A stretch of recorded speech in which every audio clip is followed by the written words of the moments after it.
solemnly declare that I will perform my functions selflessly as a member of the AU-ECOSOCC Standing Committee. The African Union Economic, Social and Cultural Council, ECOSOCC, has inaugurated the National Standing Committee of AU-ECOSOCC to draw the AU closer to Nigerian citizens. Dr. Tunji Asaolu, first Nigerian representative of the Permanent General Assembly of AU-ECOSOCC, during inauguration of the committee in Abuja, said the aim is for them to contribute towards Africa's growth.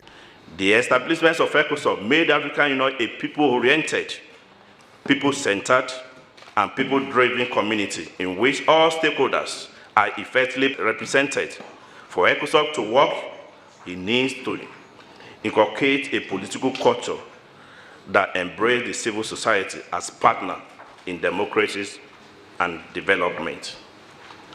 The statute of AU-ECOSOCC is clear, particularly its Article 11, which adopted by the head of state and government at the third ordinary sessions of the Assembly in July 2004, which defined the sectoral cluster committee, which we are inaugurated today, as the key operational mechanism of ECOSOCC, that is to formulate opinion and program of the African Union by forging strong partnership between the government at all levels and the civil society organizations, being private sectors, professional bodies, and Africa diasporas inclusive, towards the implementations of AU policies, AU programs, AU frameworks in all member states, including Nigeria.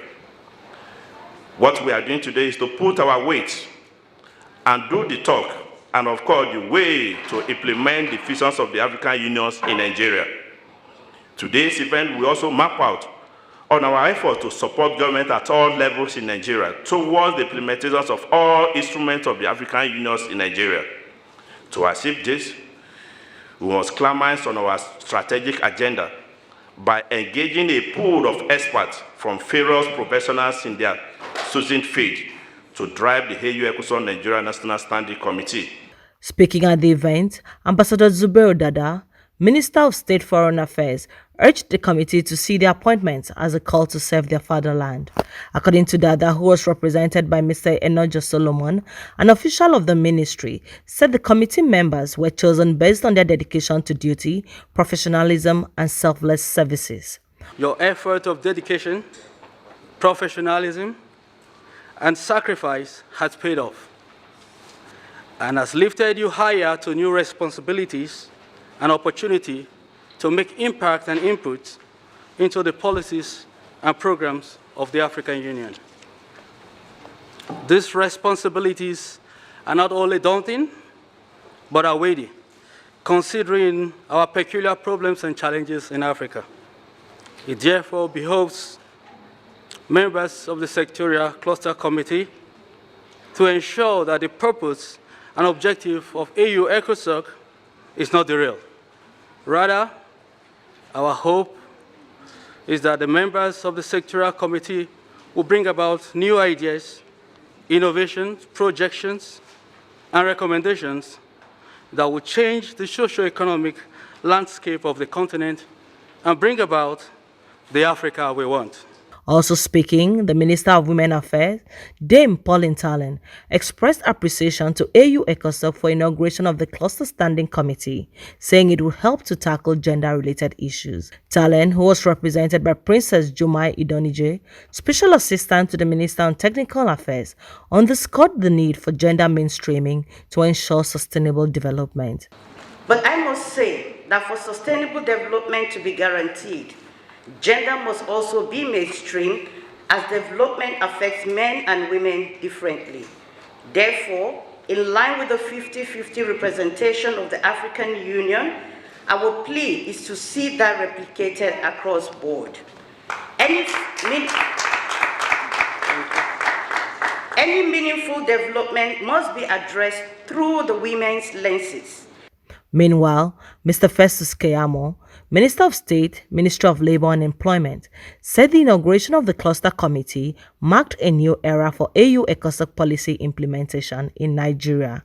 Keyamo, who was represented by Dr. Martina Nwordu, Director of Special Duty and Projects in the ministry, commended the sub-themes to tackle challenges facing each of the AU member states.